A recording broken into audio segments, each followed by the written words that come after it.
第二场比试危险重重，各方圣主亲临，谁都不想自家天骄出现意外。陈长生，进了这矿脉，生死可就难说了。你如果怕了的话，可以现在就退出，没有人会笑话你。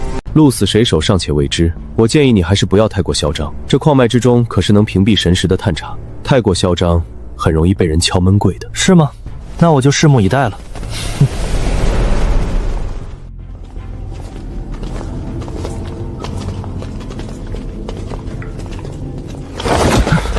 我们走右边。公孙姑娘，你这是何意？没什么意思，我就是想走右边，而且你们要陪我一起。不是你算老几呀？队伍里什么时候轮到你来指手画脚了？我想走那边就走那边，你管得着吗？去死呀！子宁姑娘先消消气，公孙姑娘这样做，想必自有她的道理。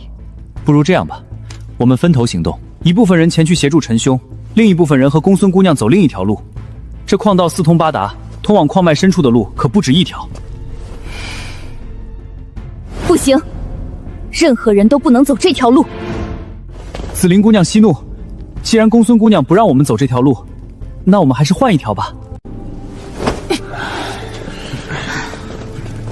陈兄实力强悍，若是我们跟在他身边，反而会让他束手束脚。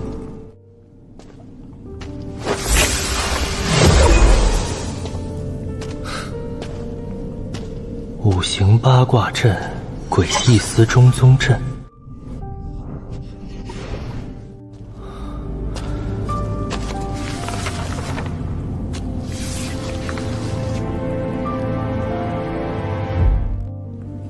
我该怎么才能让他们把这东西引出来呢？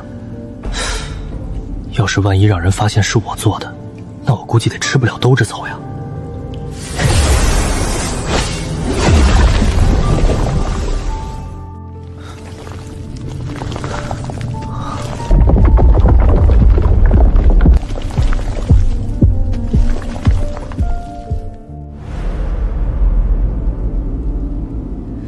公孙怀玉，你够了！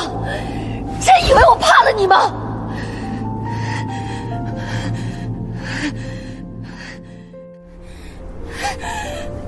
你怕不怕我不重要，重要的是你不能进去。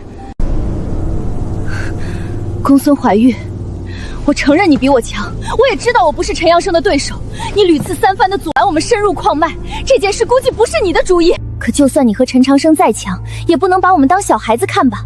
矿脉深处都是顶级天骄，平心而论，你觉得我们帮得上忙吗？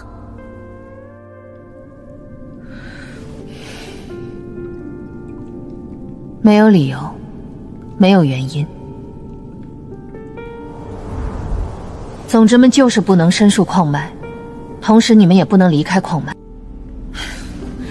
不进去就不进去了，他想死就让他死吧。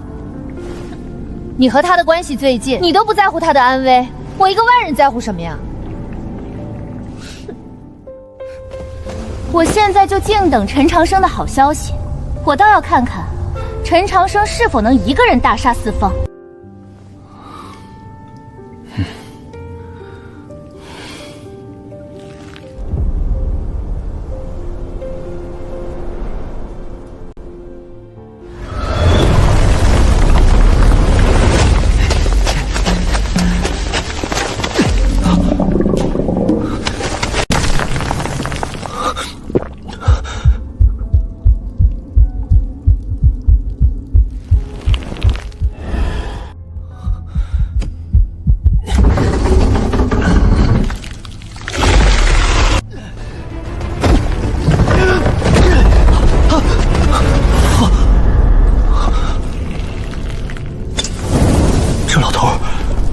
是此处的龙脉化身，龙脉不但没能镇压住他，反而被他侵蚀，马上就要化成邪龙了。我刚才的行为，直接加快了这个过程，最多1年，他就会彻底破关而出。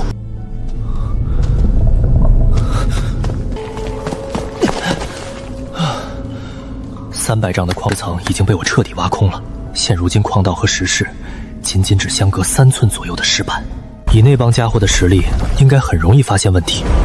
如果他们还是按平常那种有事没事都先打一下的习惯，被天哭大阵激发的邪龙，再加上与传说中不化骨极为相似的僵尸，强强联手之下，应该够他们喝一壶的了。这种大事想要洗脱嫌疑，自然得有一个完美的受害者身份出现在现场。不过里面太凶险，戏要做足，但我自然不会太过深入。想要实现参与比赛但又不深入矿脉的目标，看来就必须得找鸟人帮帮忙了。毕竟现在只有他是我明面上的敌人，阻挡我进入矿脉，然后爆发大战，交手100余招后一个不小心输1招，非常合理。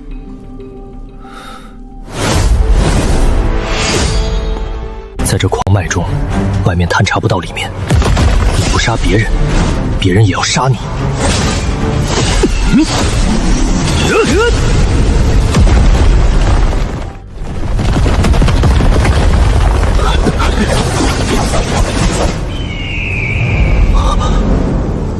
原以为狭小的矿脉会限制方千称的速度，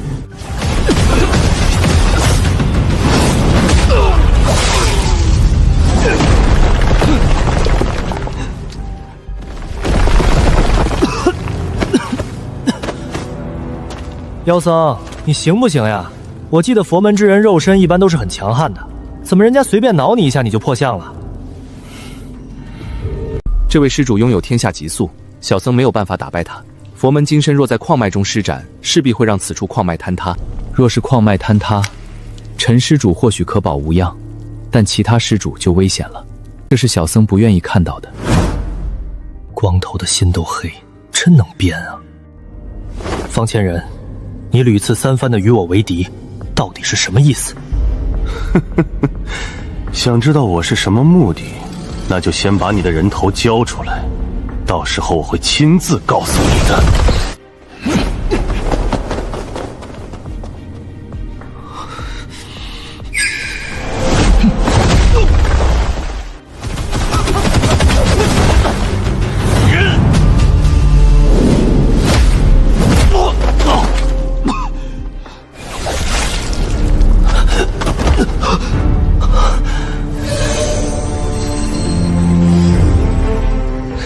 你真的很让我意外，这一下都没把你弄死，你的命还真大。既然没能杀了你，那我也懒得动手了。滚回去告诉你身后的人，让他把8九玄功交出来。上次给公孙怀玉留了一条性命，这次又留了你一条狗命。若是还不识趣，那就只有死路一条。你也要和我动手吗？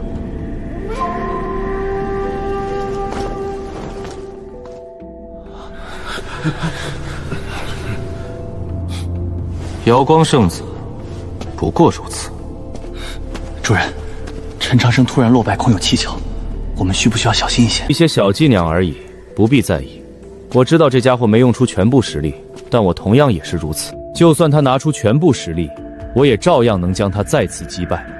在绝对的实力面前，一切阴谋诡计都起不了作用。陈长生擅长阵法，他故意示弱，无非是想让我进入他的阵法当中。可是他太无知了，他不知道风雷双翼乃是天下所有阵法的克星。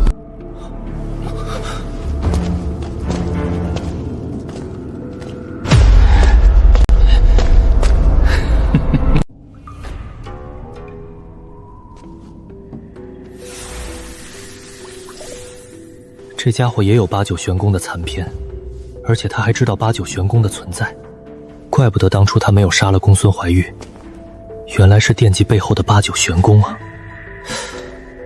不过他为什么会说让我身后的人交出8九玄功呢？是了，禁地之中有生灵感知到了8九玄功与天命之人的联系，我与公孙怀玉虽然会用，却不像天命之人，所以他怀疑我背后还有传授者。虽然有点出入，但还真让你猜对了。既然你已经猜到了，那你就更得死了。方千成马上就要接近矿脉中心了，自己要抓紧时间跑路，要不然就遭殃了。公子，你怎么了？技不如人，没什么好说的，我们走吧。这方千城当真这么强？连陈长生这等天骄都败在他的手里，或许他真的有资格与天命之人争上一争。不用管我，我就是个废物。宁儿，这是怎么回事？这个就要问陈大公子了。谁？够了！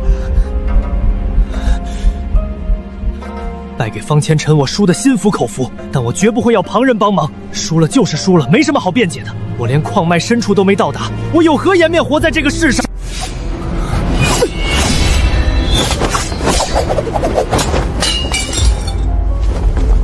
江圣主，我东荒技不如人，没什么好说的，告辞。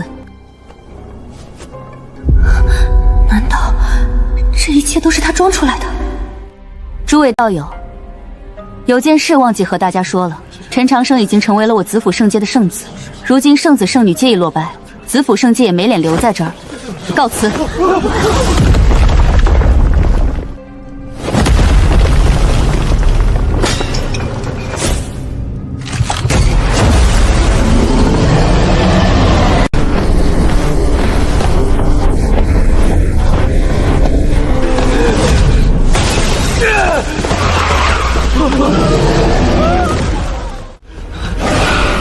陈长生，你个畜生！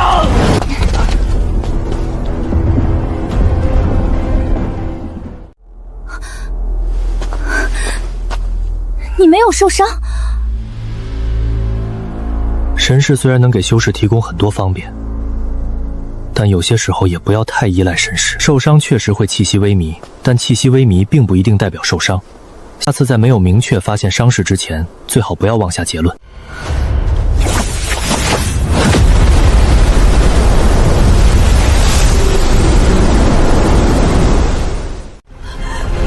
你要干什么？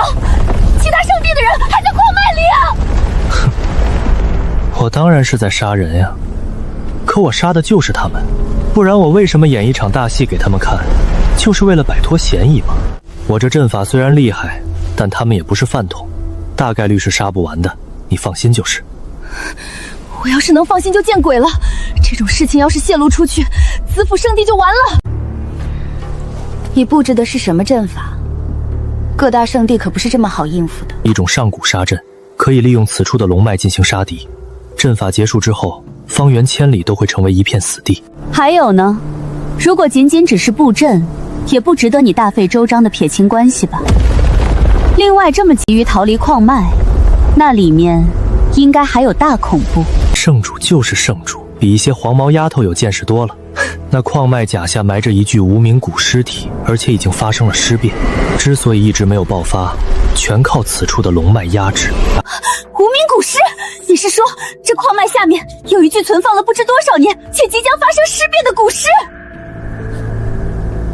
是呀。这不可能！龙脉乃是兵器奇，无论什么样的邪祟都能磨灭。昆仑圣地的这处矿脉，放在整个中田都是数一数二的。在这样的矿脉下面，绝不可能有尸尸会发生尸变。我也不愿意相信这个结果，但事实就是这样。另外还有件事忘了告诉你们，此处的龙脉已经在古尸的侵蚀下变成了一条邪龙。我这阵法是将龙脉变成凶龙，如今邪上加凶，到底会发生什么我也不清楚。我们猜到了你在演戏，也猜到了你要搞事情，但我们没有猜到你搞得这么大呀！你这是打算把整个中庭给一锅端了吗？长生，那具尸体到底尸变到了什么程度？不清楚，但应该是那种不在五行能飞天遁地的飞将之类吧。那玩意儿应该可能不是传说中的不化骨，毕竟这东西从来没出现过，也没人见过，所以我真不清楚。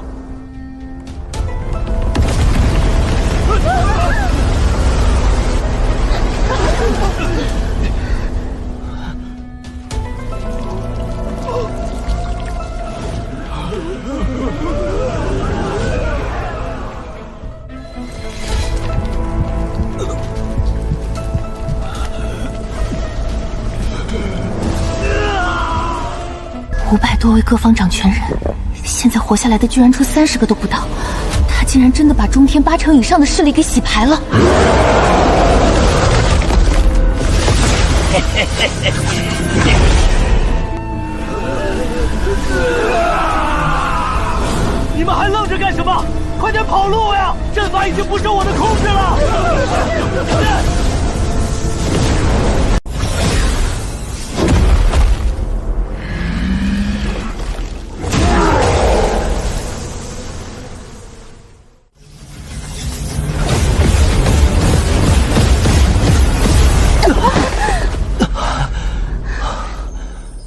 这下应该没问题了。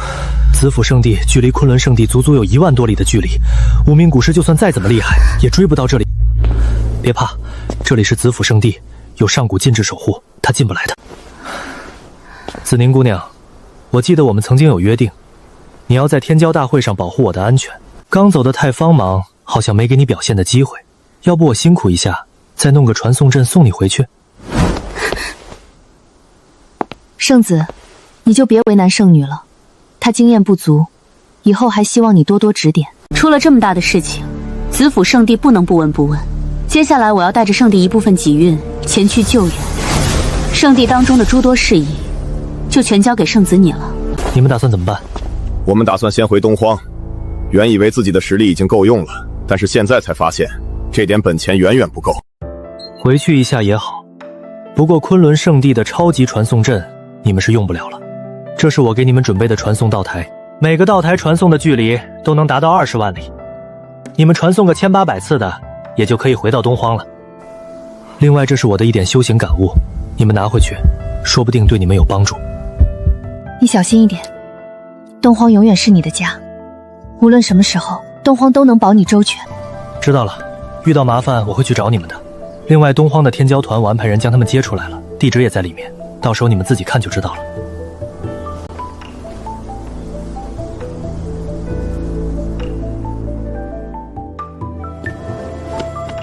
珍重。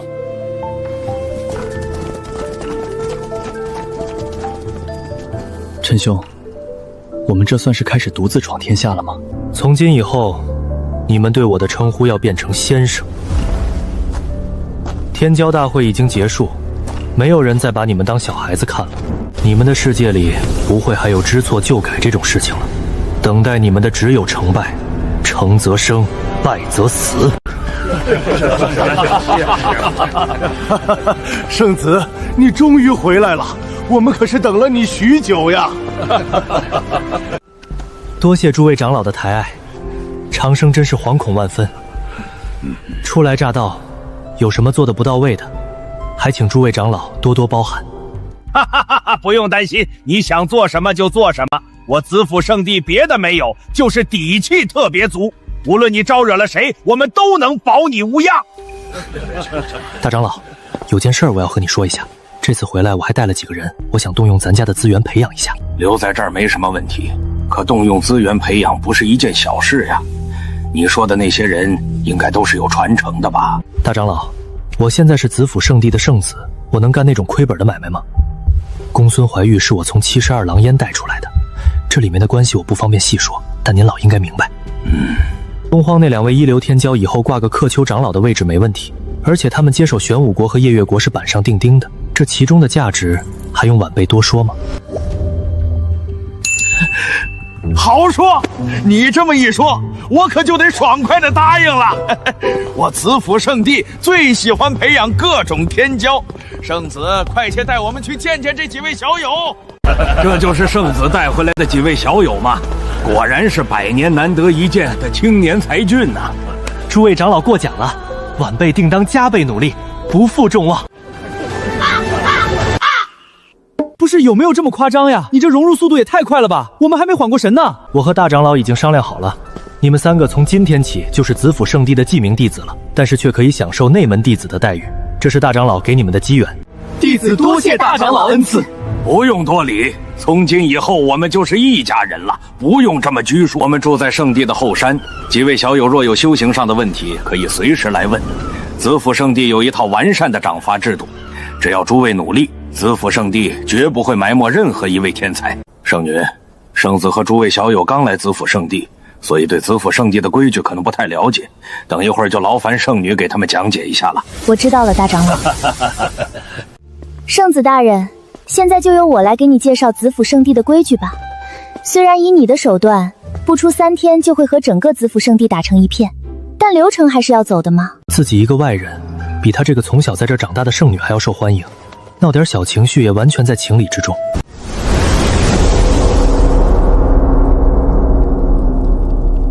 诸位，你们怎么看这个陈长生？气血如铅似汞，可与禁地之子交手而不落下风，实力天赋皆是上上之选。来历神秘，身家颇深，此子绝非池中之物。此子从扬名开始，从未全力出手过，这也就说明他的潜力或许远超我们的想象。然而陈长生的潜力强大不假，可是他身上的麻烦同样也不小。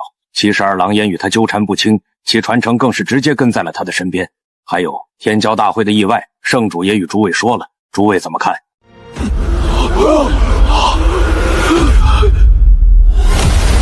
矿脉之下有类似不化谷的存在，龙脉因为某种原因化形成了邪龙，中天8成掌权人已经陨落。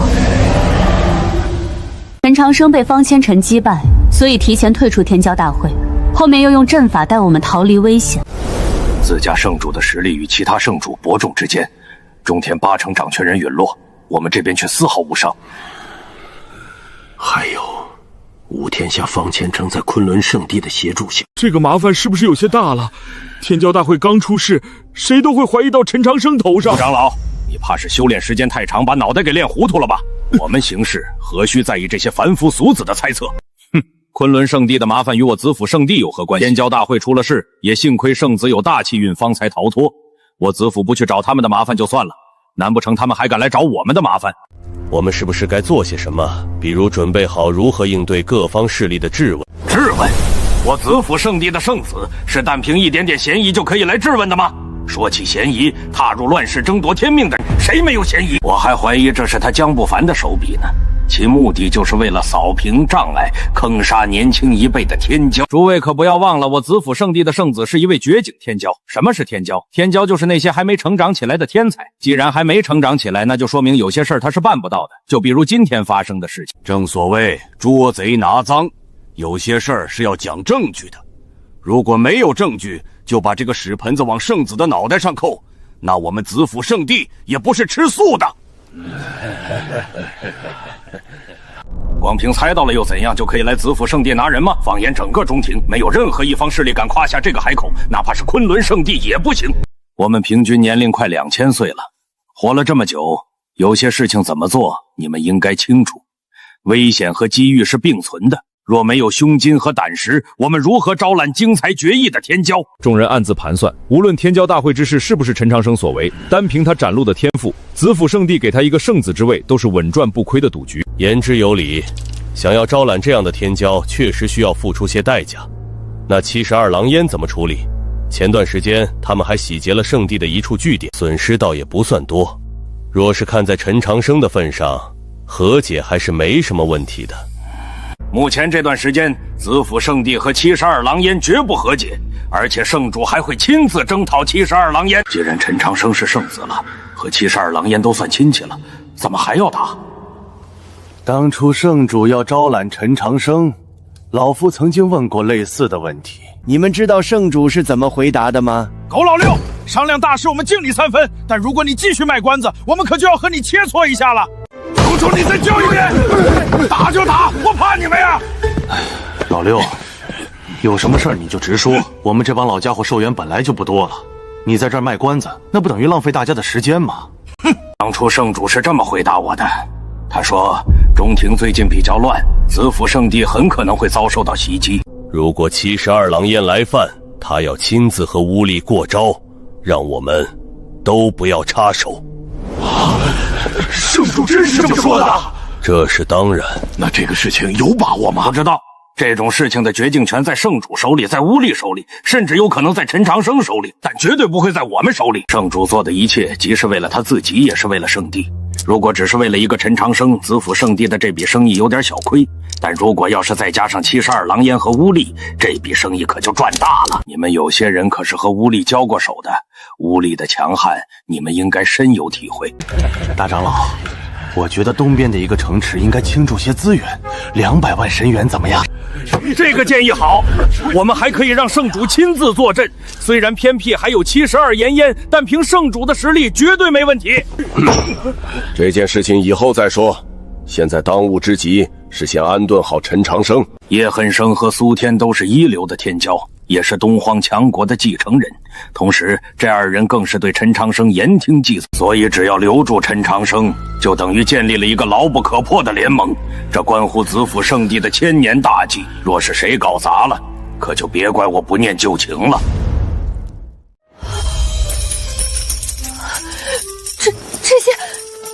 我们的吗？不是这些东西都是你的，而是你可以在这些东西内自由挑选。子府圣地的奖装机制很简单，一切都靠积分说话。所有的弟子都需要靠做任务获取积分，毕竟圣地的资源也不是从天上掉下来的。记名弟子全靠自己，外门1000积分，入门1万，内门也就是准圣子10万。你们子府圣地的待遇这么好的吗？哼，10万积分等于10万金神元，那我在这一年什么都不干，躺平就能有100多万。想得美！从入门弟子开始，每年必须完成相应任务，不然身份等级会降低的。而且兑换有限制，等级越高，限制越小。以你们现在的等级，大多宝物都能换了。至于真传弟子，也就是圣子圣女，就没限制了，不用强制任务，50万金神元以下随意调取。你要这么说，我可得好好赚了。以前在72狼烟，那可是拿命换资源啊。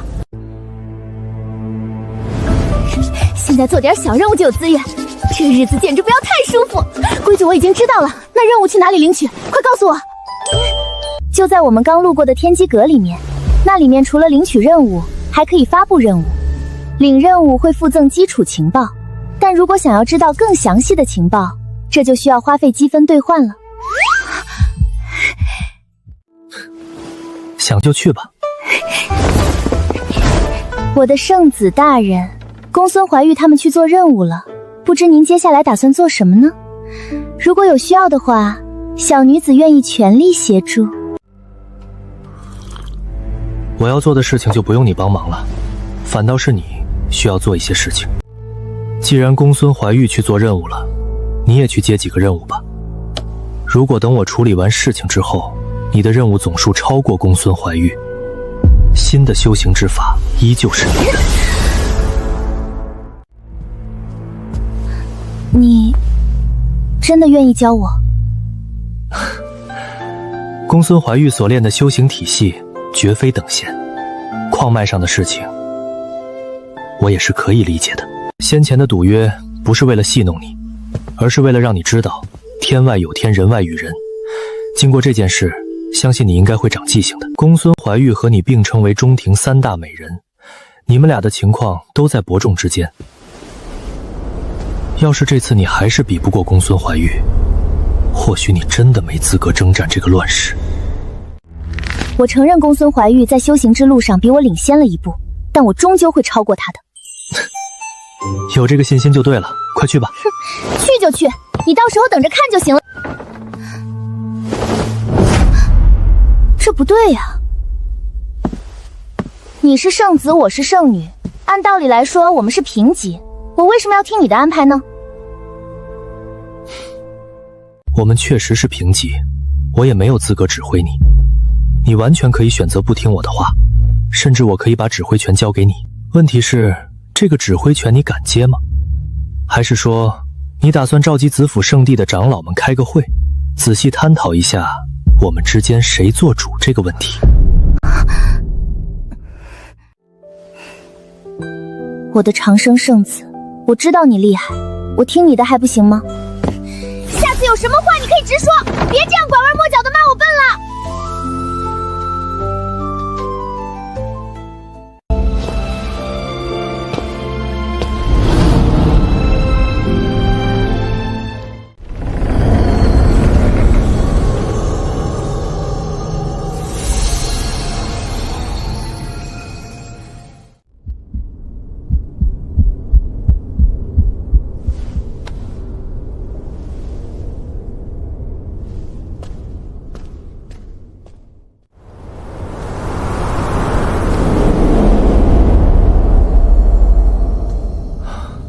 挖空3座大山，底下更是绵延500多里。圣地就是圣地，底蕴果然深厚。子府圣地新任圣子陈长生，持大长老令前来观看典籍。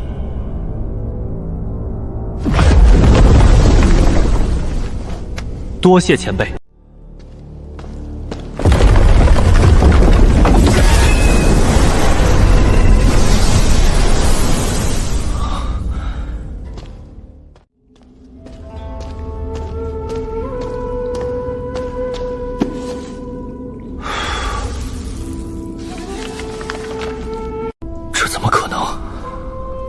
仙尊居然是3万年前的存在，还能和天命者一争高下。这寿渊也太长了吧！无限接近天命之人的强者，真的能活这么久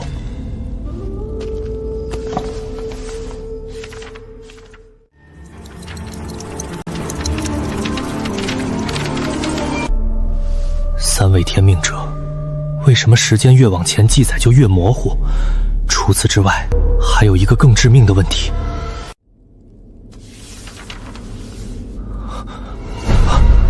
这些断层的时间到底发生了什么？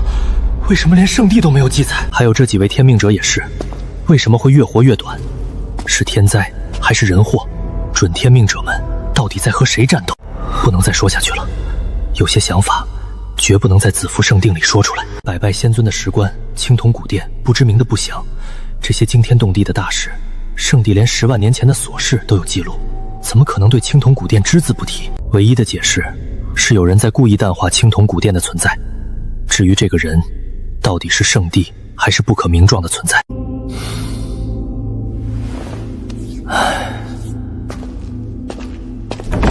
越是探寻真相，眼前的迷雾就越多。3位天命者曾在天命后都不约而同的消失，各大禁地早就逛遍了。唯一的解释就是他们偷偷去了青铜古殿。先生救命！子服圣地欺负人！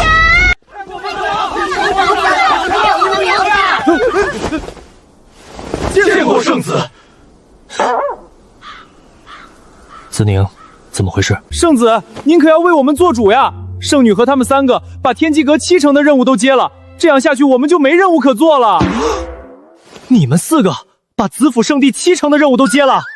先生，能者多劳嘛，我也是想出一份力，但这事儿主要怪子宁，要不是他来抢了2成，我们最多也就接5成。长老说，在圣主没回来之前，子府圣地所有事情都由圣子处理啊！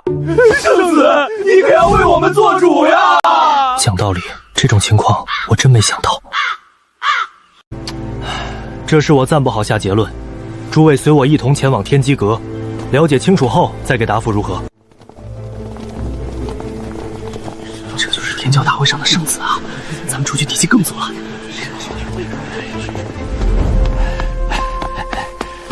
老朽见过圣子。圣子，近2个月的任务情况都在这里了，具体情况您自己看吧，我实在不知该怎么说了。整整1夜，4成都他俩接的，这哪里是接任务，这简直是进货啊！圣子，真不是我们闹事，实在是圣女他们不给我们留活路呀！长老，天机阁的任务可以多增加一些吗？加不了，需求不是天天都有，圣子应该明白这道理。道理是这么个道理，没有需求我们就创造需求。如今正当乱世，有很多事需要去做。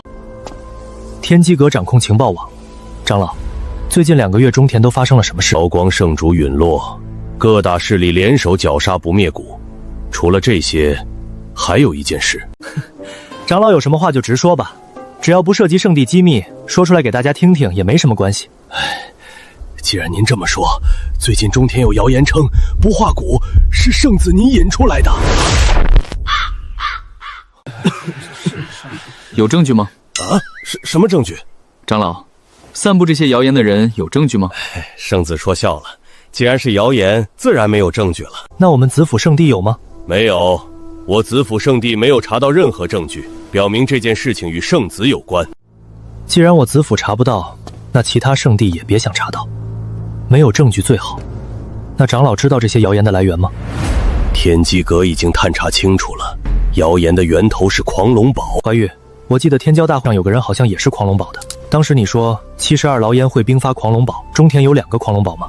先生，你不说，我差点都把这事儿给忘了。天骄大会的事情这么多，我还没把消息送出去。你呀，真是什么都敢往外说啊！天骄大会的事情太多，我的预测有些不准，要不先生稍等2天。我觉得过2天，我的预测应该会准。过去就过去了，这种小事情不必纠结。长老，我身为圣子，应该能发布任务吧？可以。圣子不但可以发布私人任务，而且还可以用圣地的名义发布任务，但是以圣地名义发布任务，积分不能超过100万。原来是这样呀！我私人再出2000万神元，劳烦长老帮我发布一个任务。任务的内容很简单，抹杀狂龙堡。圣子，按照规矩，你确实可以发布这个任务，但抹杀一方势力毕竟不是小事，要不还是再等等吧。狂龙堡公然污蔑子府圣地的圣子，也就等于公然污蔑我子府圣地。对于这种事情，我子府圣地绝对不能善罢甘休。就算我陈长生能忍，想必诸位子府圣地同门也不能忍。一个小小的狂龙堡灭就灭了，没什么大不了。圣子，灭狂龙堡不是问题，但子府圣地抽不出太多力量。圣地顶尖被圣主带去剿灭不化谷了，剩下的要防守圣地。若继续抽掉，圣地的防御恐怕会出问题。长老误会了，这次剿灭狂龙堡的任务不需要随行长老。圣子，这恐怕不行。如果没有高手坐镇，万一……没有万一。诸位，正所谓狼行千里吃肉，狗行千里吃屎。狂龙堡只是一个2流势力，如果我们子府圣地派出长老前去，定叫狂龙堡瞬间灰飞烟灭。但如果仅凭我们去抹杀狂龙堡，那么狂龙堡就会成为一个稍微有点难啃的硬骨头。我陈长生初来乍到，永远相信子府圣地是一个能打硬仗的圣地，不会因为对手强上那么一点就缩回龟壳里当缩头乌龟。如果是这样，你们永远都会是吃屎的狗。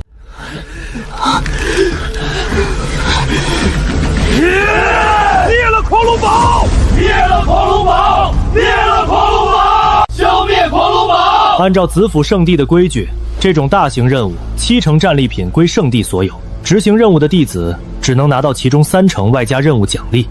但是今天不一样了，以前圣地长老帮我们压阵，他们出了大力，应该拿70%，可是这次任务他们没有出力，所以他们只能拿30%。这30%是回报圣地，剩下的70%全是你们。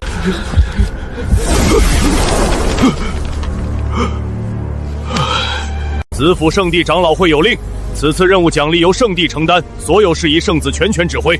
若有不听指挥者，圣子可先斩后奏。凡是参加此次任务的弟子，无论任务成功与否，全部视为任务考核达标。圣子威武！杀！灭了狂龙堡！诸位，情况你们也看到了，吃肉还是喝汤，你们自行考虑。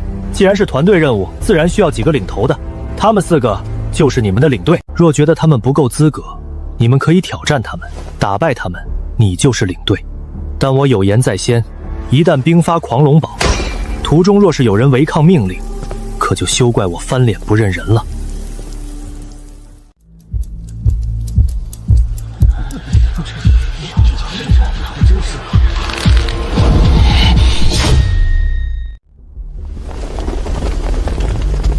我不服，我要挑战领队之位。来战！让我看看你有多少斤两！我们要挑战你们！终于能够独自面对一切了，再也没人会说那是理所应当。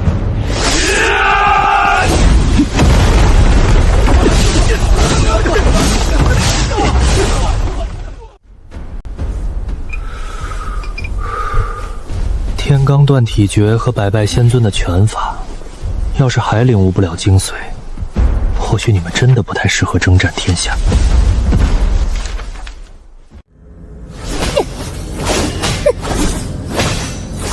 大才，能创出如此旷世绝伦的功法，这天命之争定有他的一席之位。大长老，圣子创出的修行体系如此卓越，我们是不是可以帮助圣子完善一下这套修行体系？把你那点小心思给我收起来！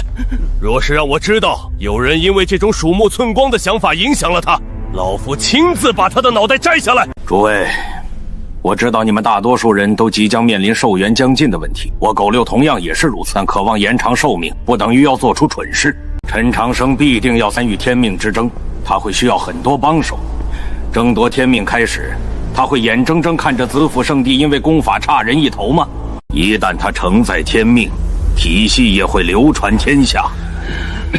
所以你们最好收起那些愚蠢的想法。诸位，或许你们有些人还把陈长生当成娃娃来看，但我劝你们最好不要有这样的想法。从这些天的接触来看，公孙怀玉等人对陈长生可谓是马首是瞻。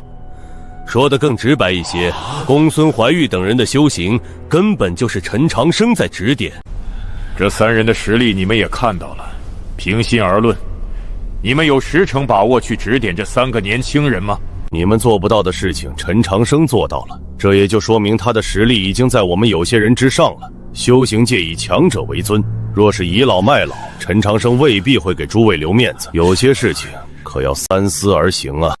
二长老，话虽如此，可是3长老和5长老那里怎么办？他们一直是重战派，等不化谷的事情解决之后，陈长生和他们恐怕会起冲突啊。有冲突那是很正常的事情。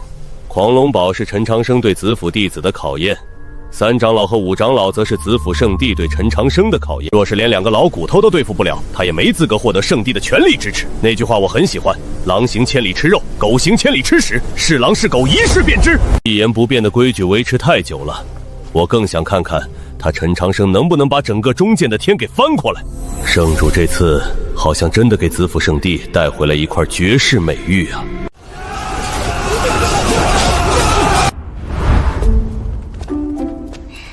恶婆娘，你说苏天他们到底会不会败？贼丫头，你说话最好放客气一点，小心我把你囚禁起来，让你生上10个8个孩子。虽然我欣赏叶恨生和苏天，但他们败局已定。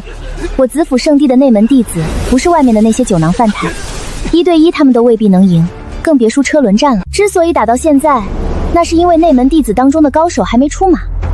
若是一下将2人打败，这多少会让陈长生的面子挂不住。2位的实力大家也是有目共睹的，如今你们消耗甚多，不如以平局收场如何？没有平局，在我这只有输和赢。要是你们打成了平局，全都给我滚蛋！看样子圣子似乎不允许出现平局啊。既然如此，在下就只好得罪了。听闻苏兄所修行的功法乃成天罡湍体诀，可以借助星辰之力。在下所练的绝学正是摘星手，苏兄小心了。在风于心出手的瞬间，在场的众子府弟子就已经预测到了结局，其中自然也包括了苏天自己。这个风于修好像有点看头的样子呀。我估计苏天30招之内就要败了，不是30招，15招之内苏天必败。在我晋升圣女之前，这个风于修便是我最强劲的对手之一。他的摘星手已经达到了出神入化的地步，当初我也只是险胜1招而已。若不是他的修行天赋低一些，子府圣地的圣子之位恐怕就是他的了。骗你干什么？摘星手是偏向于外修的功法，若不是他天赋不够，又怎么会去练这门绝技呢？终究无法登顶巅峰，多少是有些可惜的。有没有这么夸张呀？连你也只能险胜1招？那风于修是你强健的对手之一，其他人是谁？就是他，他叫杨峰，疯子的疯。他所练的功法是子府圣地另外一种绝学风魔拳法。另外他还是4长老的关门弟子，实力绝不在我之下。之所以没能爬到圣子的位置，是因为风魔拳法有个弊端，那就是修炼这个拳法的人容易入魔。圣子圣女是一个圣地的准继承人，想要坐在这个位置上，不但需要实力，还需要脑子。你该不会是在骗人吧？就你这样的还有脑子？除了胸大一点，屁股圆一点，外加长得还行之外，我没看出你有什么优点呀。我现在确实打不过你，但我不是输给了你，我是输给了陈长生。因为新的修行之法绝对不会是你这么一个贼丫头能想出来的。陈长生闭关之前曾经给了我一个承诺，只要我完成任务的数量超过了你，他就会把新的修行之法传给我。迄今为止，我完成的任务比你多出30件，所以你嚣张的日子没有几天了。你耍赖！要是你不利用关系私自多接了任务，你的数量不可能超过我。随便你怎么说，反正失败者总会给自己找理由。子府圣地是我的主场，有这个优势，我为什么不利用？你别嚣张，我一定会说服先生，让他不要教你。想去就去吧，就算先生反悔，我也有办法让他教我，毕竟我也是有优点的。你有什么优点？我怎么没发现？优点你已经说了呀。虽然我不一定能变得很强，但我能给他生儿子呀，到时候我就有资格指挥你这个贼丫头了。你，哼！就在子宁和公孙怀玉斗嘴的时间，苏天吉已经交手10多招了。无一意外，叶恨生和苏天2人都被打得吐血。看着面前强悍对手，2人心中皆是焦急不已。之所以急，不是因为他们知道自己要输了，而是因为他们明明知道自己身上有反败为胜的关键，但是却一直找不到这关键所在何处。天罡湍体诀如果只是一部炼体功法，那他就不会在玄武国长久流传。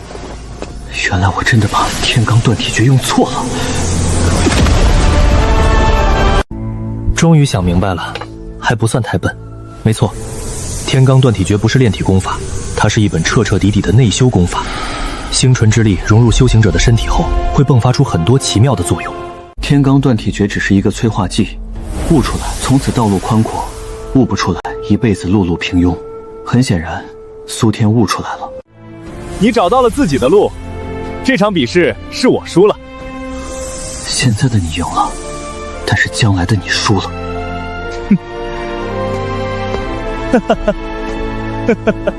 切，居然直接认输了，真不要脸！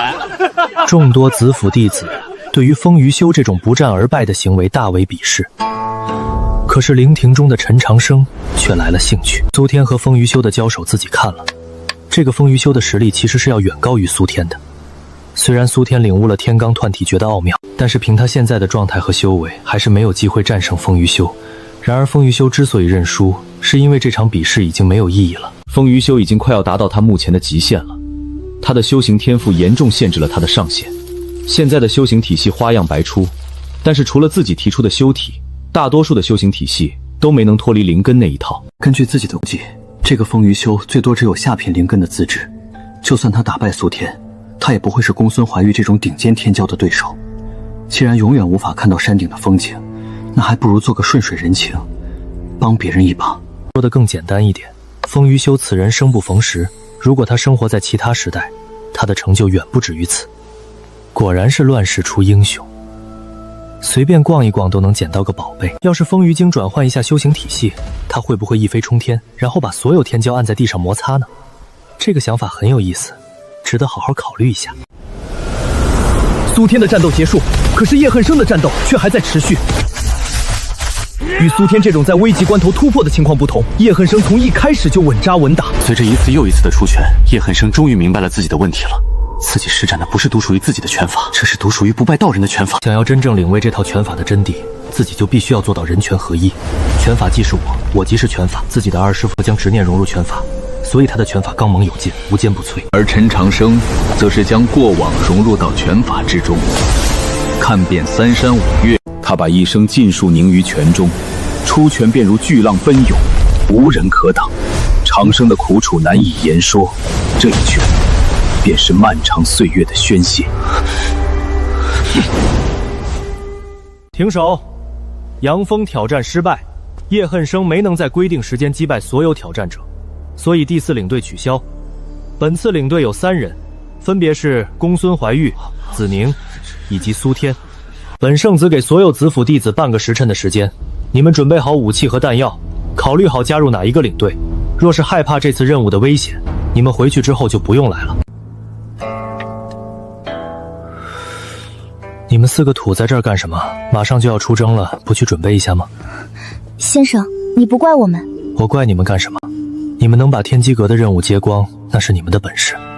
修士本就是逆天而行，因为我们要与天争，与地争，与人争。至于现在出现的小状况，完全是因为你们能力不足造成的。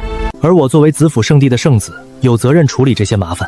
要是因为这种超出你们能力范围的事情而责怪你们，这多少有些不近人情了。不过有一件事情你们得学着习惯了，那就是像我一样给手下的人善后。我现在统领整个子府圣地的年轻一代，所以我不能像以前那样把所有的细节都替你们处理好。这一点我相信你们应该是深有体会的。纳兰镜、完颜月、左星河这些人都是一方势力的掌权人，他们应该也不能照顾到整个势力的所有细节吧。同理，我陈长生也不能在战争开始的时候照顾到所有细节，这些事情只有靠你们来完成。要是你们完成不了，死的只会是那些相信你们的人。所以你们担心的不应该是我会不会怪你们，而是战斗结束之后，你们有没有脸去面对那些相信你的人。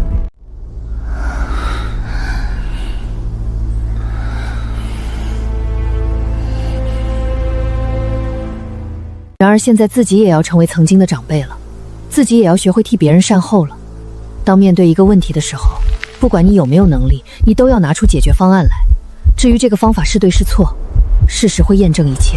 你所修炼的拳法有些特殊，它需要随着时间的磨练才能变强。你刚刚领悟其中的真谛，打不过一些人也情有可原。要不要我替你找个理由，重新让你当上领队啊？多谢先生抬爱，但输了就是输了，没什么好辩解的。只有失败者才会给自己找借口，成功者往往是找原因。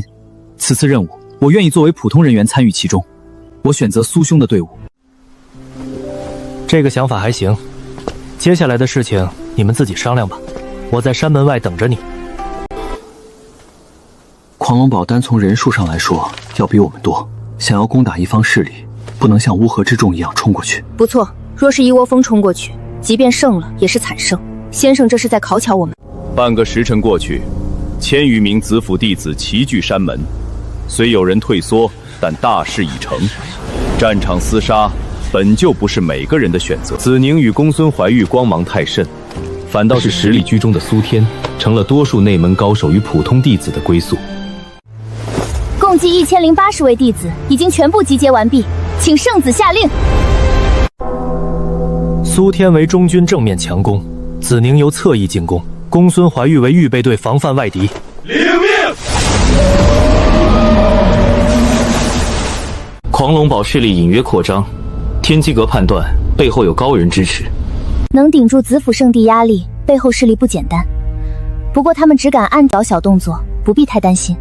狂龙堡位于3大圣地交界处，昆仑和瑶光绝不会眼睁睁看我们将其收入囊中。一旦另外2个圣地出来和稀泥，我们这次征战恐怕要无功而返了。从人数上来说，我们这次的进攻是不占优势的，所以我们想要获胜，就必须速战速决。中军进攻狂龙堡只是佯攻，真正的绝杀则是子宁的那200人。你们需要绕过重重阻碍，直扑狂龙堡心脏的位置，务求在最短的时间内给予狂龙堡重创。这个任务是非常危险的，稍有不慎便会身死道消。你有没有把握？定不负先生所托。苏天，你虽然是佯攻，但你的任务同样也很艰巨。面对你们的攻击，狂龙堡一定会疯狂防术。你们不但要尽量将狂龙堡的高手吸引出来，而且还要在不被敌人察觉的情况下，快速向2侧移动，形成包夹之势。一旦子行给狂龙堡造成重创，你们就要从佯攻变成主攻，由外而内，一口吃掉狂龙堡。先生，从地势上来看，想要形成包夹之势，需要路过烈风客栈和金光洞。金光洞是昆仑圣地的势力，烈风客栈是瑶光圣地的势力。仓促之下，他们恐怕不会借道吧？这是你们自己的问题，自己解决。不管是谈判也好，强攻也罢，3个时辰如果形不成包夹之势，提头来见。要是所有问题都解决了，还要你们干什么？先生，那我们的任务呢？我们可不比他们弱，总不能让我们坐冷板凳吧？你这样让我怎么回去和那200名弟子交代？你的任务比他们2个还要重，你的队伍要驻扎在这个地方，此处进可攻，退可守，还要负责支援子宁和苏天。一旦有狂龙之外的势力插手，不管来多少人，你要拦住他们3个时辰，拦不住，同样提头来见。这块区域目前能影响战局的，就只有金光洞和烈风客栈，可苏天借道并不一定会起冲突。要是这2方势力都当了缩头乌龟，那我岂不是没有用武之地了？有长进，居然知道提前考虑下一步的计划。如果金光洞和烈风客栈当缩头乌龟，等苏天和子宁灭了狂龙堡之后，你们就后队变前队，吃掉这2方势力。看我干什么？你们不会以为我是因为谣言才针对狂龙堡吧？如果真的只是报复狂龙堡，我一个人就够了，多花些时间罢了。至于这么大费周章，我真正的目的是这整块地盘。此处位于3大圣地的交界处，也是3方的缓冲区域。按理来说，此处的势力应该由3大圣地各自扶持一脉。可是近几百年来，昆仑圣地不断壮大，最终导致了子府圣地失去了这块地盘的掌控。现在我要做的事情，就是把这块地盘拿回来。等日后争夺天命的时候，子府圣地可就掌握了一份主动权。对付狂龙堡，昆仑和瑶光许会袖手旁观，可如果对金光洞和烈风驿站动手，昆仑和瑶光2大圣地应该不会坐视不理。我们现在没有力量抵御这2道防线了。不，我们还有其他力量抵抗这2大圣地。什么力量？我会替你们挡住瑶光和昆仑的干扰。你们要在这段时间里拿下这3方势力，剿灭狂龙堡3个时辰，金光洞和烈风旅站给你们准备9个时辰。就算是天王老子也干扰不了你们的行动。12个时辰之后的结果如何，就要看你们的努力了。圣子，虽然中田的顶尖势力都在对付不化谷，可是江平和扶摇依旧坐镇圣地，你真的有把握拦住他们吗？我陈长生说他们过不来，他们就一定过不来。我信任你们，希望你们也不要让我失望。陈长生给所有人搭建了一个舞台，此次任务若是成功，所有人都能名扬天下。然而这舞台也是一块试金石。小黑啊，这次估计是一场硬仗了。我养了你这么久，待会儿打起来你可要帮我呀。好你个白眼狼，真是一点都指望不上你。小金交给你，饕餮根骨也给你，有这2件大杀器，你应该能团住扶摇。你就是我，我就是你，你我心意相通，费这么多话干什么？公孙怀玉的关系摆着那儿，扶摇那家伙应该不会下狠手，反倒是你要小心一点。如果你这里出了问题，我可就扛不住了。知道了，快去吧。以陈长生目前的修为，本我离体的距离不能超过1000里，时间不能超过12个时辰。也正是因为这样，苏天们才会只有2个时辰的时间。苏天和狂龙堡的战斗很快就打响了。诸位，我狂龙堡并没有冒犯资父圣地，尔等为何？此战讲究速战速决，自己多拖延1个呼吸，其他人就会多一份危险。所以自己必须趁着狂龙堡没有反应过来的时候，尽可能的消耗狂龙堡的力量。狂徒无礼，敢犯我狂龙堡者，死！面对敌人的反扑，苏天并没有慌张，毕竟带兵打仗这种事儿自己一点都不陌生。玄武国的一字平肩王，怎么可能不会带兵打仗呢？铁修上前，阵法小队快速破解阵法，内门弟子挡住狂龙堡长老，战宠负责清理低级修士，外门弟子随我冲杀。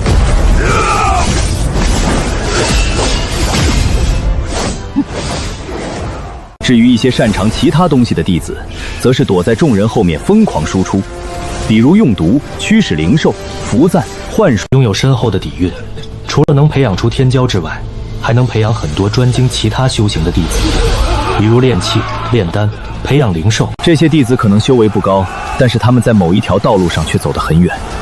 一旦大规模的战争开始，他们很可能会发挥一些意想不到的作用。哈哈哈，我就知道你不会有事。几月不见，你已经当上了瑶光圣主了，真是可喜可贺。这就是你所创的修行体系吗？果然非凡。哎呀，不值一提，我就是苦力的命罢了。今日再遇扶摇兄，我们何不坐下来对饮一杯？你攻打狂龙堡我不拦你，但为什么你的排兵布阵还针对起了烈风客栈？烈风客栈乃是瑶光圣地扶持的势力，你不会不知道。污蔑，这是赤裸裸的污蔑！我陈长生对天发誓，我从来没有针对烈风客栈的意思。如果我说了假话，那就让狂龙堡少主万通不得好死。烈风客栈你想要，那便拿走吧。这一次是你赢了，下次你就不会有这么好的运气了。你这话是什么意思？意思很简单，他这是在夸你呢。不用这么紧张，若是想杀你，你就活不到现在了。当初有人认为你才是天命之人，所以对你多加投资，只可惜棋差一招算漏了一点，多少有些可惜了。乱世就是乱世，什么牛鬼蛇神都跑出来了。既然你现身了，不自报一下家门，是不是有些不妥呢？我的身份相信你应该已经猜到了，鄙人姓张，名白人，来自你们口中的荒古禁地，同时更是百拜仙尊的大弟子。算起关系来，你得叫我一声师兄。原来是大水冲了龙王庙，误会，都是误会呀！别想着逃跑了，若是你本体亲至，我们未必拦不住你，但仅凭你一个分身，我们想要拦住还不是什么问题。逃不了就逃不了呗，想干什么直说，少在这拐弯抹角的。你们如果想要这块地盘的话，我撤军就是了。这块地盘我不感兴趣，也没有将它放在眼里。你想要拿去便是，别说是这块小小的地盘，就算是天命，我们也可以让出来。虽然现在天命已经注定，但如果荒古工地想要改变某些东西，还是做得到的。变？你这话是什么意思？难道承在天命之后还能被更改？世上从来没有绝对的事，只看能不能付得起代价。天命者虽然天下无敌，但也并非没有办法击杀。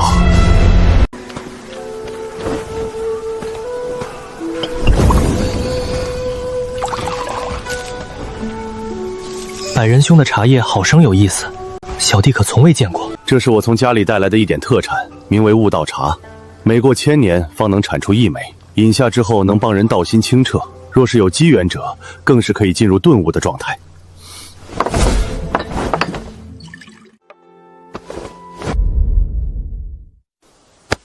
白忍兄，刚刚的事情我可要批评你了。我们3人好不容易坐下来谈一谈，你居然拿出了什么悟道茶？扶摇兄和你都是1顶1的天骄，要是你们喝了这茶，一下子陷入顿悟境界了怎么办？这不是耽误我们的谈话吗？悟道茶就算了，还是喝我带来的茶吧。陈兄言之有理，是我没有考虑周到。想必陈兄拿出的茶叶一定有什么独到之处吧？我这茶没什么特别的，真要说有什么特点，那就是特别的苦。这个茶是我亲手种下、亲手采摘，外加亲手炮制。原来是这样，那这个茶当真值得品上一品了。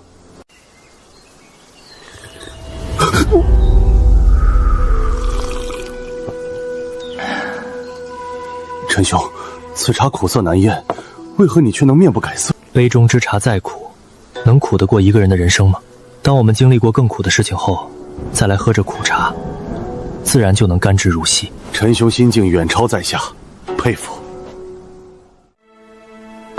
好了，茶已经喝过了，现在我们来谈点正事吧。当初我进入荒古禁地，你们应该是知道的吧？是的，百拜仙尊与荒古禁地有些渊源，你能得到他的石棺，也算是他的半个弟子，所以你没有死。原来是这样呀！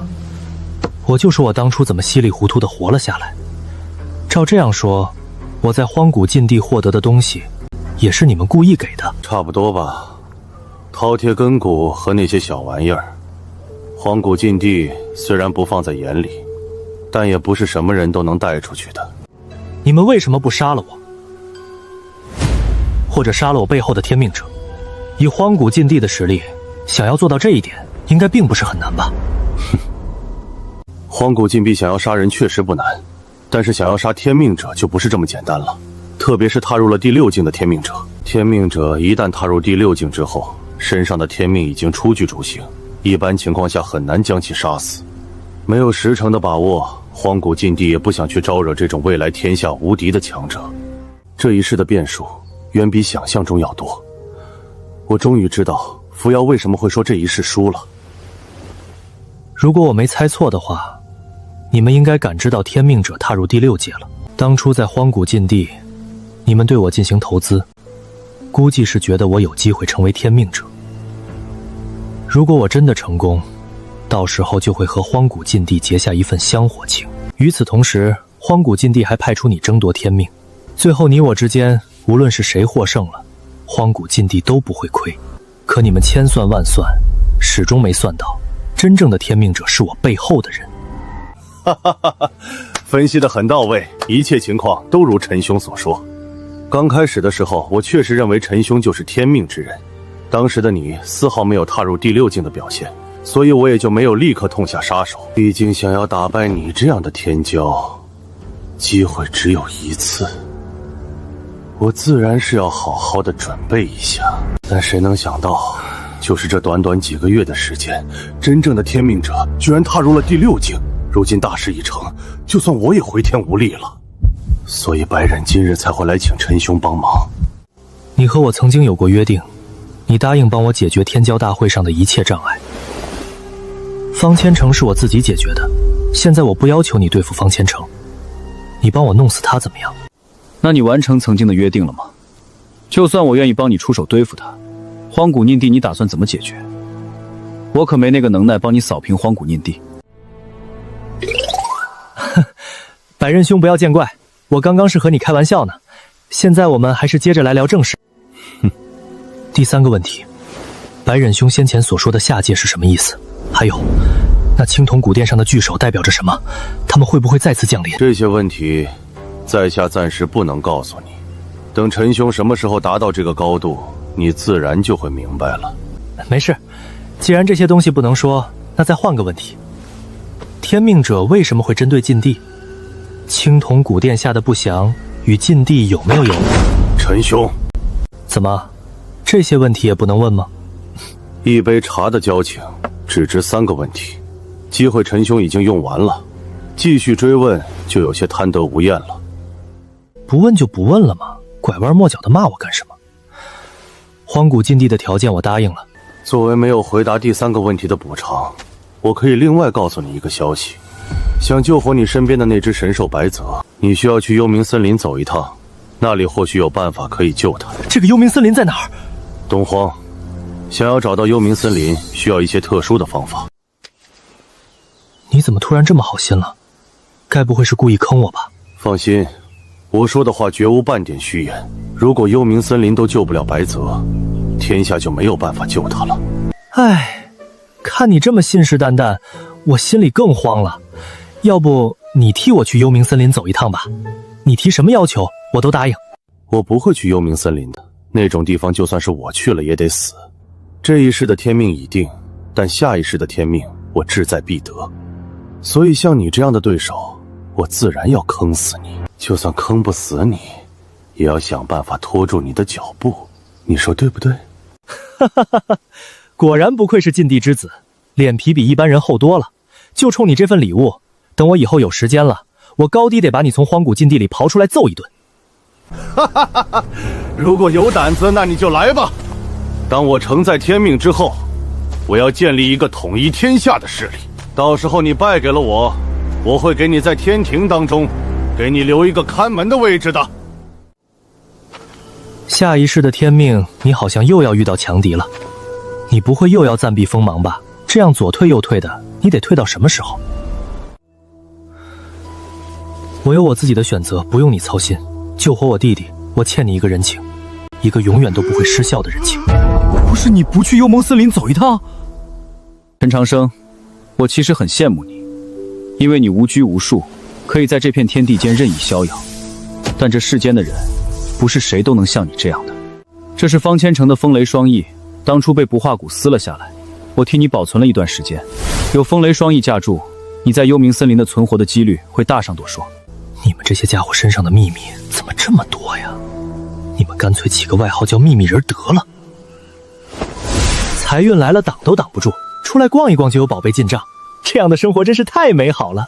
本体好像和昆仑圣地打起来了，我得赶快回去帮忙了，不然他要出问题。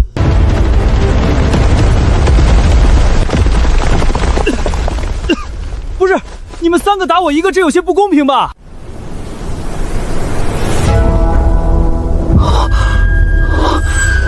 这家伙的肉身到底有多强呀？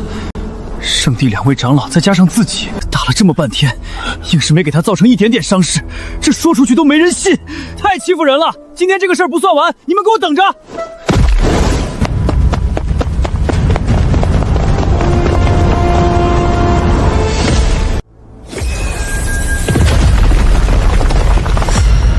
同为天骄，我不可能比你差这么多！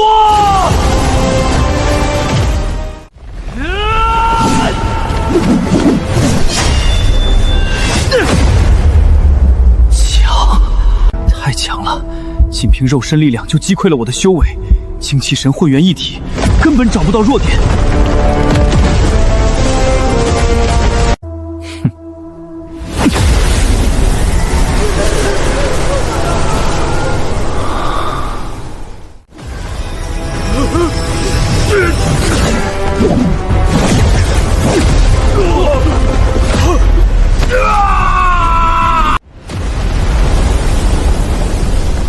早就叫你们不要以多欺少了，你们偏不听，这下挨打了吧？12个时辰之内，昆仑圣地不得跨过界碑，否则别怪我不留情面。放肆！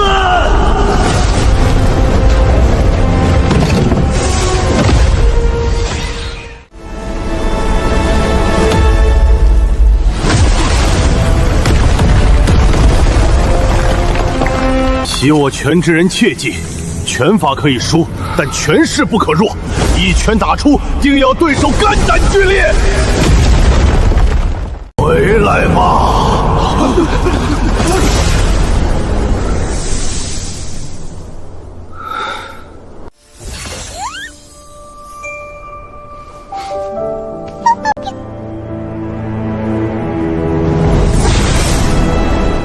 圣子就是圣子，居然能让昆仑圣地的那几个老不死的低头！我就说嘛，咱们圣子岂是池中之物？这下看那些门派还如何敢小觑我子府？从今以后，谁敢说圣子的不是，我第一个不答应。可拉倒吧，圣子的实力未必比你弱，就刚刚那种拳法，你能接住几拳？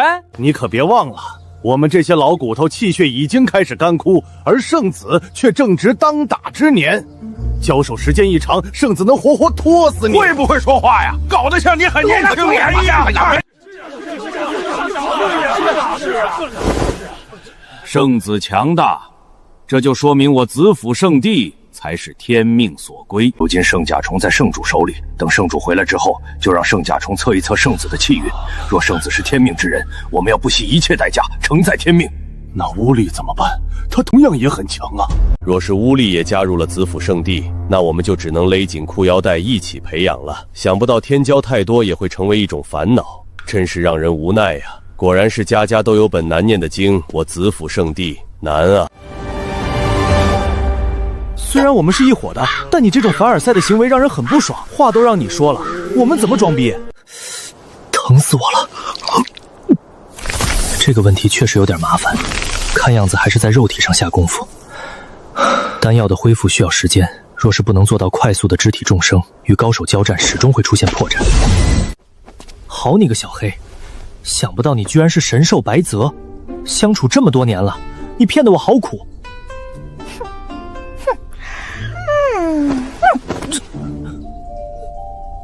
你这家伙，因为老子的毛是白色的，你居然叫我小黑，你的良心不会痛吗？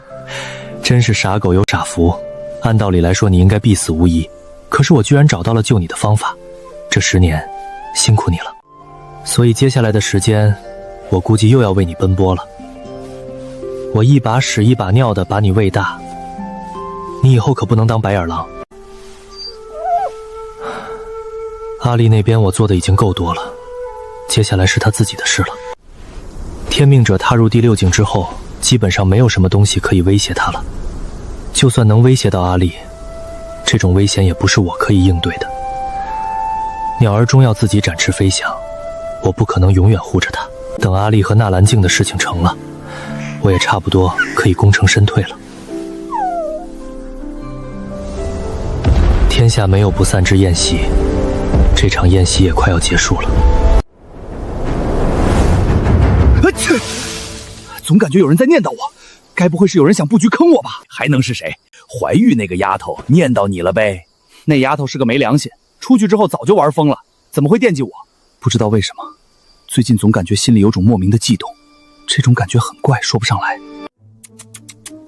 老大，你怕不是红鸾心动了吧？我们72狼烟估计要多一个压寨夫人了。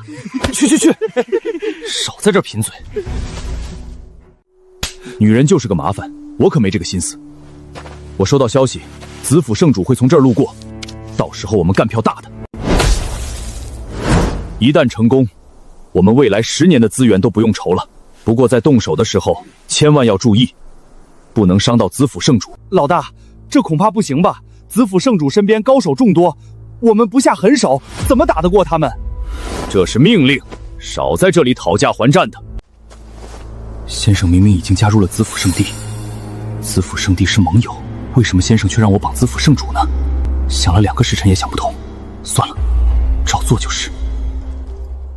哈哈哈哈！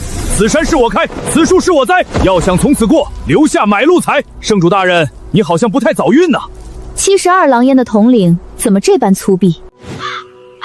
我是来绑票，又不是来提亲，要什么新花样？这娘们脑子有病吧？少啰嗦，快束手就擒，不要指望有人来救你。我布下的阵法，外面的人一时半会儿进不来。不用担心，长老们已经从另一条路回去了。这女人怎么感觉像是在等我绑架她一样？方圆千里之内，子府圣地的人只有我一个，想要抓住我，你得拿点真本事出来。另外，兵对兵，将对将，你乌力该不会靠人数来压制我吧？我总感觉你是故意来送的，但是我没有证据，你这样让我很难办呀。哼，小娘们口气还挺大。既然如此，那就让我来会会你这位子府圣主。已经踏入第6境了，得收着点力。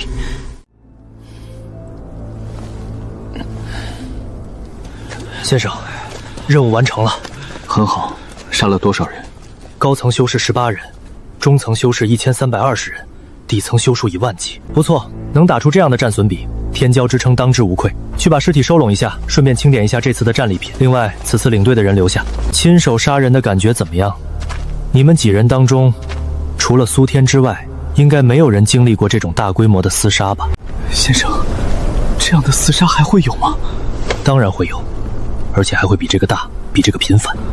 所以你们要习惯这种双手沾满鲜血的感觉，也更要明白一旦开战意味着什么。这是你们自己选择的路，其中的结果你们也要自己承受。将来你们会统领很多人，当你们要做一个决定的时候，希望你们好好想想今天的感觉。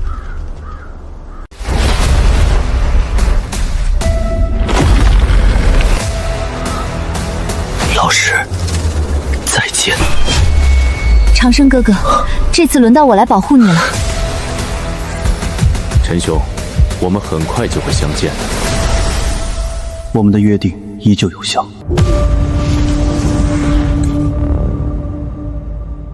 金光洞是我最先带人打进去的，他们的一位长老被我一鞭子打成了2半。杀了那个长老之后，一个少年发疯般的向我冲了过来。那个少年只有16岁，他的修为对我来说简直是微不足道，所以我并不想杀他。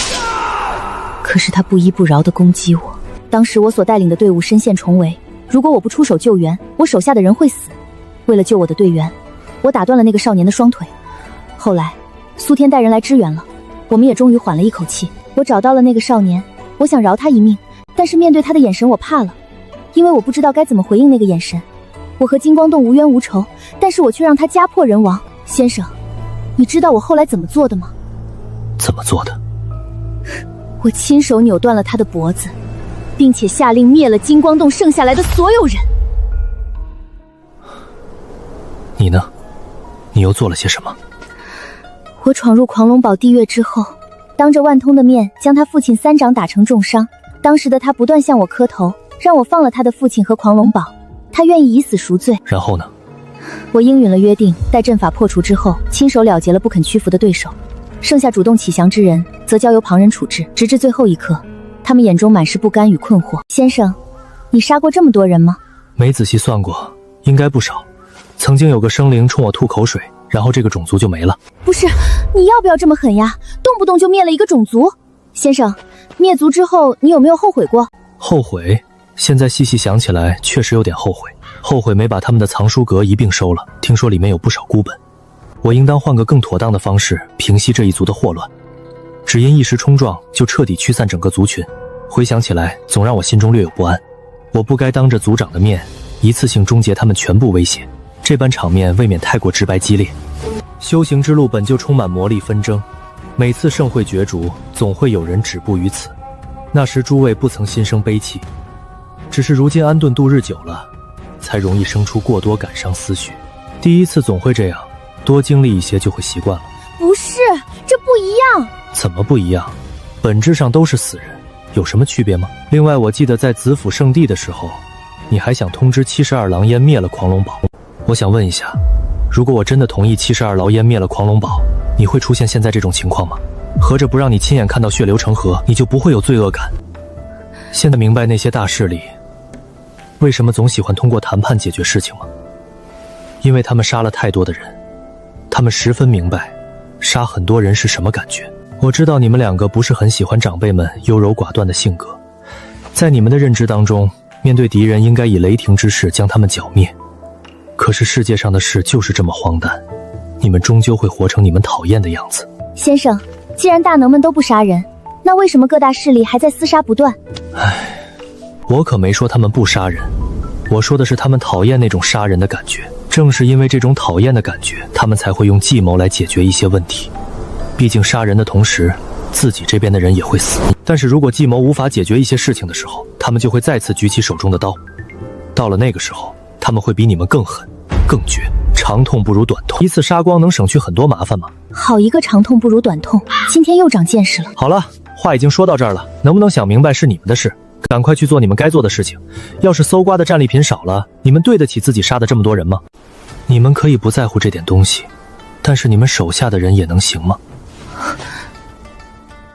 开战之前轰轰烈烈，收尾的时候却是那么的平淡。或许这才是修行界的日常。回到子府圣地之后，陈长生的日子以肉眼可见的速度平淡了下来。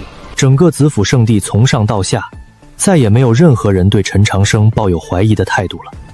没有人来找自己的麻烦，陈长生自然也乐得清闲。将新的修行之法交给子宁之后，陈长生就一头扎进了子府圣地的血海当中。与此同时，子府圣地的年轻一代和陈长生也借助这一战彻底扬名，千人转战千里，12个时辰之内荡平3方势力。仅凭一群年轻人就做到这样的成绩，不敢说前无古人，至少也是500年间再无来者。而陈长生只身一人打退昆仑圣地6大长老盖驾圣子，随后更是3拳连出，打得整个昆仑圣地低头。在如此耀眼的战绩面前，无数人打消了前来挑战的线索。可是这样平静的生活，陈长生只过了1个月。陈长生，你给我滚出来！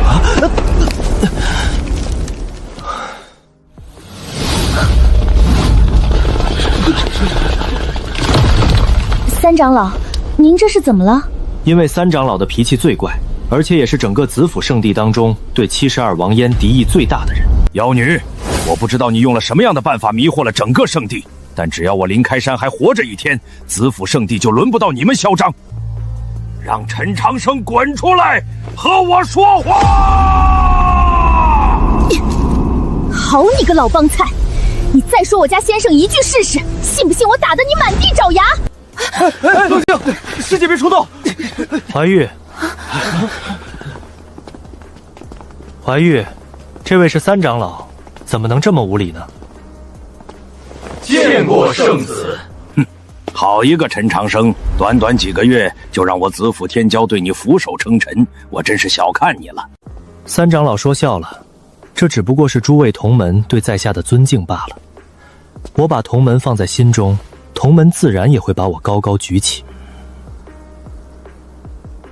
不过我看三长老怒火冲天，似乎是对在下颇为不满，不知晚辈到底哪里做错了。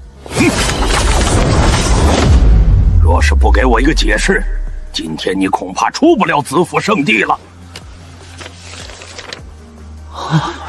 上面的内容很简单，大致意思就是我绑了你们圣主，拿钱赎人，不然撕票。贼丫头，这是怎么回事？是不是有什么误会？我不知道呀，这件事情我没听师父说过，这绝对不是72狼烟做的。我马上传信回去询问。不用问了，这件事就是72狼烟做的，信上面有72狼烟的驴友标记，旁人做不得假。先生，子府圣地与72狼烟并没有什么深仇大恨，要不你去说一下情，让他们把我师父放回来吧，毕竟这事实在有些荒诞。什么话？这是什么话？我子府圣地怎么能向72狼烟那种贼寇之流低头？待我修书一封，让他屋里看看我子府圣地的态度。不给，自己看着办。你怕不是想把圣主弄死了自己上位吧？丫头，把这封信送回去。另外记得告诉你师父，虽然我们的关系不错，但我现在已经是子府圣地的圣子了，公是公，私是私，在这件事情上，子府圣地绝不妥协。您老人家这是在玩那一出呀？就算想当圣主，也不能这么明目张胆吧？这绑救肯定是你策划的。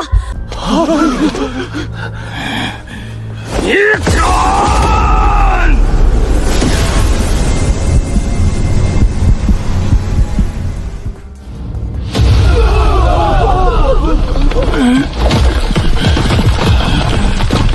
三长老，在下最近正在思考一些问题，所以对自身修为掌控的不是很好。为了你的安全着想，我建议你不要随意对我出手。